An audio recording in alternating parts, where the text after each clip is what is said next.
Dan, you were a part of some do or die type games like this as a player too. Yep. Just what are the emotions? What are the feelings? How are they similar? How are they different in your seat now? Yeah, I mean, I think it's very similar. You feel all the emotions that you kind of cycle through it all. But I think you get to the point where first pitch happens.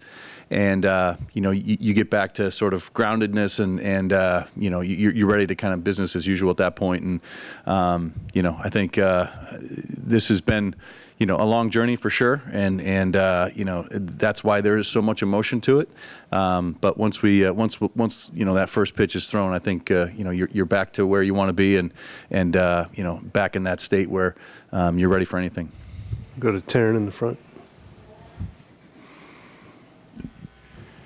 Dan, Randy just talked about how important communication is in the dugout during the game. And, we saw in Game 4 just Josh relaying the signals and all of that, just constantly making sure everyone's updated. Just what have you noticed in the series over just the constant communication and relaying of information between players and coaches and everyone throughout the game? Yeah, I mean, I think it just kind of highlights and reiterates, this is a group effort. And the guys in that clubhouse, they care about each other so much, and it's about giving everybody the chances, the best chances to succeed. So any information they have, they're going to pass it along, and that is a big part of this time of year is what they're seeing out on the field, what they're experiencing out there, and sharing that with the guys around them, and that's the beauty of baseball. That's the beauty of this time of year. It may be something a guy tells you right before you go up to the plate that helps you get that knock and win a game for your team. So that is such a big part of this time of year, and our guys have been phenomenal at that all throughout the series for sure. Go to Tyler in the back. Dan, if you guys advance tonight, would you expect to have Brian Wu on the next roster, and how has he been coming along?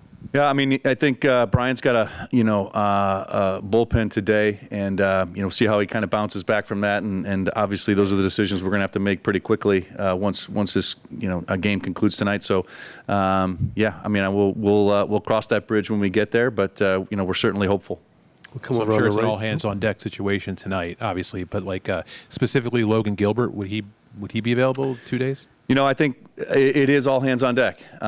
You want to do everything you can to see another day. And so, I suspect Logan and the Rock and even Bryce Miller are probably down in the bullpen tonight, available and ready to pitch. I know these guys want the ball in these situations, and it's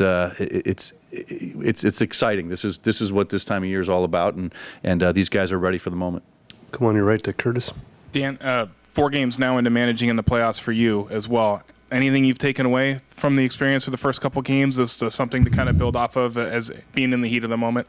Yeah, I mean, every game presents, different puzzles, and each game takes on its own life and its own uniqueness. It feels like each game teaches you something different. You just have to continue to lean on the people around you that help you make decisions. And we have such a great staff that, that's you just rely on them a lot. But it's been a journey, like I said. It continues to be a journey. It's a learning experience every time you go out there. And but it's these guys in that clubhouse. They fight so hard, and that's really what it's all about, and that's how these games have gone.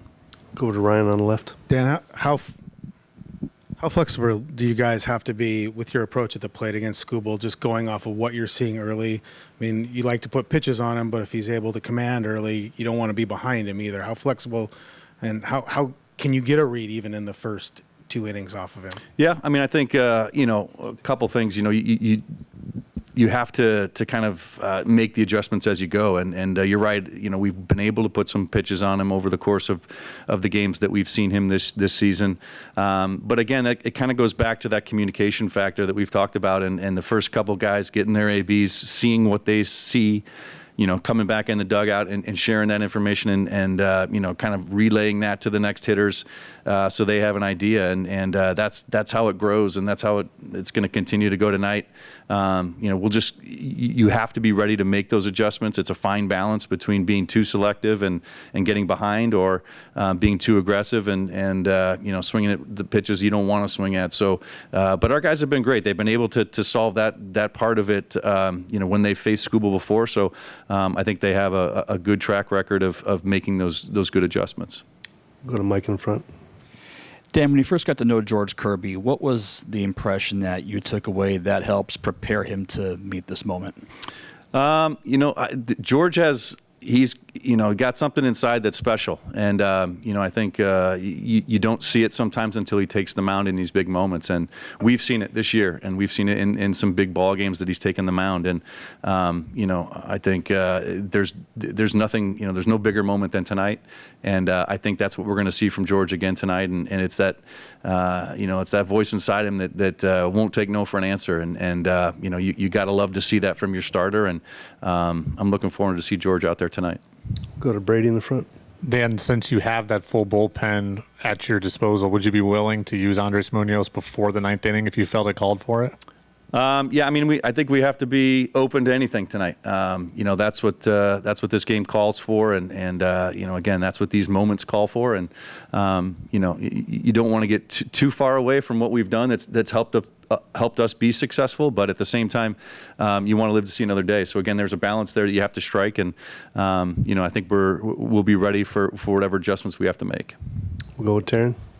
Josh mentioned last week the potential of the big inning for you guys that you hit on, especially in that last month of the year. This series, you guys have strung together good innings, good at-bats, generated traffic, but there hasn't been quite that massive inning yet. You mentioned how even-keeled the team has been throughout this whole series. Does it help knowing that there's that gear that you guys put together in that last month that you guys know that you're still capable of hitting?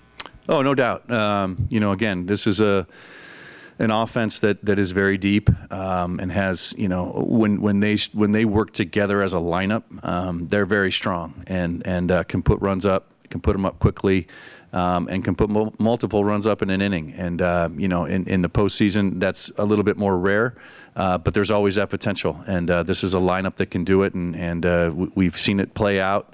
We're able to put a lot of them, a lot of runs on them in Game 3 in Detroit, and so we just continue to do the offensive things that we do well as a team. It goes back to identity again, and we'll be in good shape tonight.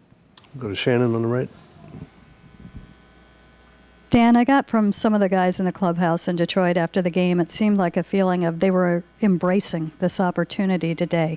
And I think I saw that from you when you came in as well. How do you and how do they embrace this game today? Well, I think T-Mobile is legendary for the feeling that it invokes in players and coaches and whoever's out there. This is an electric place.